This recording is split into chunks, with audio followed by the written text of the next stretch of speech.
It's going to be hard to expand the business. People's closets are full. Storage units are full. Consignment shops are full. At some point, it's like, how many more shoes can you sell to the same kids?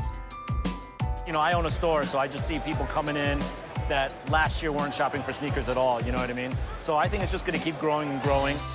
I've never seen people like my mom wear free and Flyknits and bright colored soles on their shoes. It's so big and it's so widespread.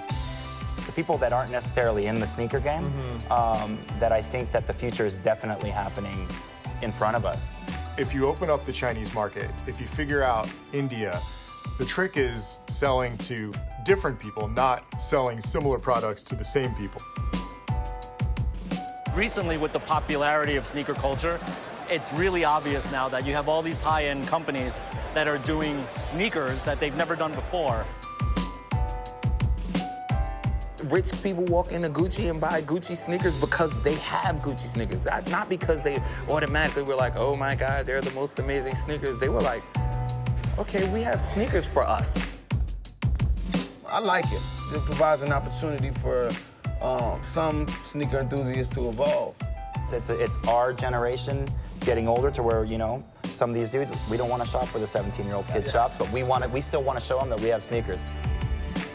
A lot of us is pushing 30 now. A lot of us is getting families and falling in real love. You know what I'm saying? And like you just kind of want to look at your pictures back then and look at them now and see some type of growth. The streets have been referencing the high end since day one. I just think now it's nice that there's an open dialogue and a conversation happening, you know? Besides being an enormous business, the sneaker culture is now an integral part of so many different worlds. From fashion to music to sport, kicks are everywhere. Sneakers has always been a reflection of like who you want to be, who you believe you are, or where you come from. How you're going to represent yourself and how you're going to portray yourself to the world through footwear is what sneaker culture is all about, really. That's the bottom line. Shoes define who you are. You know, sneakers are the status symbol for a generation that other generations don't understand. I've had experiences with people who, like, I'll see someone staring at my feet and I got some, you know, whatever, retros on, and I'm giving a motherfucker a flashback. The young kids are like, man, you got them old schools on. And the old schools is like, man. With a lot of sneakers, and especially the retro market, you have people who are grown trying to buy things that either they had when they were a kid or they wanted when they were a kid. I appreciate something because it looks good, it's well designed. All of the normal reasons that you would appreciate something, but I also have the other appreciation because I lived through it. Without getting a Harley Davidson or a convertible or looking like some guy with a midlife crisis, I think a way that you could really retain that youth is with sneaker culture. It's an opportunity for people to stay connected to, you know, the life they had when, you know, maybe things were less complicated. Me taking home that shoe kind of signified things will be better.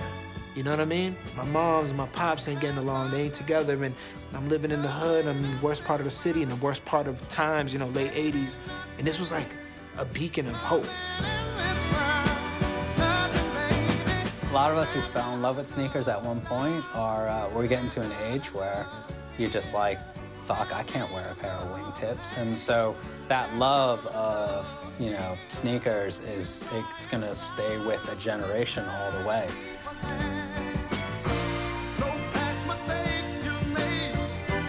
Every time I break open a pair of shoes, man, like, I feel like a kid again, you know, like, I'm lacing it really carefully, and I used to do that when I was in 6th grade, you know what I mean? And I still do it that way to this day. I'm 39 years old now. I think I'm gonna feel that way for the rest of my life. What is a sneakerhead? I have no idea. I'm just a guy who likes sneakers a little more enthusiastically than you.